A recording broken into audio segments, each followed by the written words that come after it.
Hakim Tunggal Pengadilan Negeri Jakarta Selatan memutuskan menolak gugatan pra-peradilan mantan Mendikbudristek Nadiem Makarim.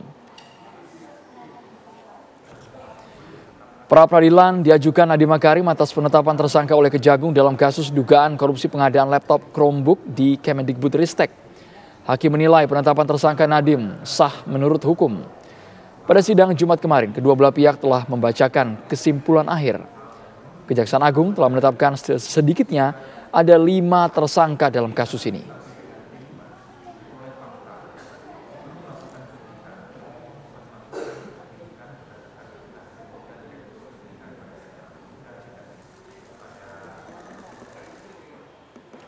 Kita ke kabar berikutnya, polisi telah memasang garis polisi total di lokasi Pondok Pesantren Putra Al-Qazini, Buduran, Sidoarjo, Jawa Timur.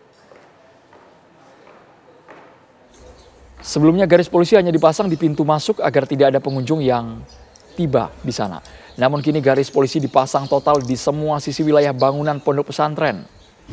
Dengan pemasangan garis polisi, area di sekitar ambruknya bangunan musola dan bangunan komplek Putra yang masih berdiri steril untuk umum.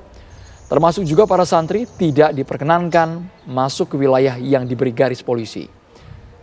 Sebelumnya para santri juga sudah diminta untuk mengeluarkan barang-barang pribadi dari dalam bangunan Ponpes.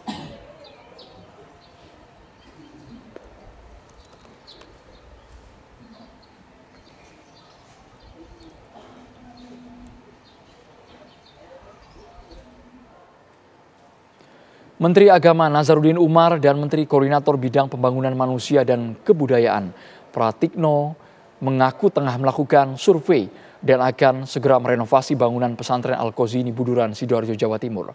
Hal tersebut diungkap Menteri Agama Nazaruddin Umar usai membuka seleksi tilawatil Quran dan hadis nasional ke-28 di Kendari, Sulawesi Tenggara.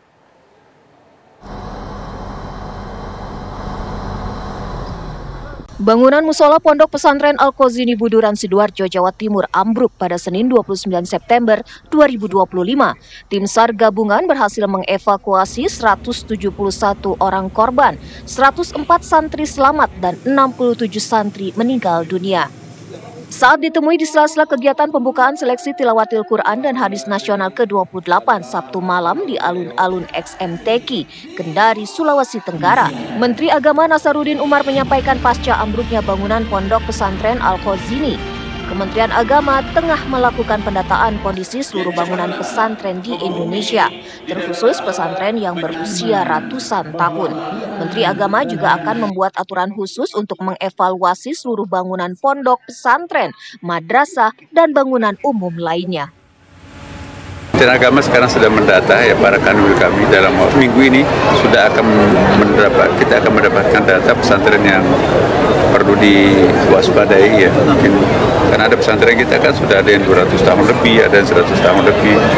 Nah sekarang ini sedang didata dan yang riskan itu nanti seperti tadi sebagian Pak Menko. Nah untuk pesantren yang baru akan dibangun nanti mulai dari hikmahnya mungkin pasti adalah kejadian kemarin, itu tentu kita akan melakukan regulasi. Sementara itu, Menteri Koordinator Bidang Pembangunan Manusia dan Kebudayaan PMK Pratikno dalam kesempatan yang sama turut menyampaikan bahwa Kementerian PU telah melakukan survei dan segera menindaklanjuti renovasi 80 bangunan pesantren. Saat ini ada langkah jangka pendek sudah mulai dilakukan.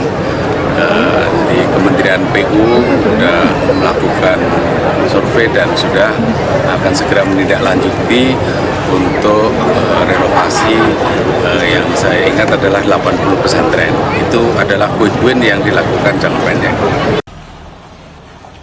Pemerintah diketahui berencana untuk melakukan perbaikan bangunan Pondok Pesantren Al-Qazini yang ambruk dengan menggunakan anggaran pendapatan belanja negara APBN. Tragedi ambruknya bangunan Ponpes Al-Qazini di Sidoarjo, Jawa Timur pada 29 September lalu menewaskan 67 orang korban, hingga membutuhkan beberapa hari bagi tim SAR gabungan untuk mengevakuasi puluhan korban yang tertimbun reruntuhan.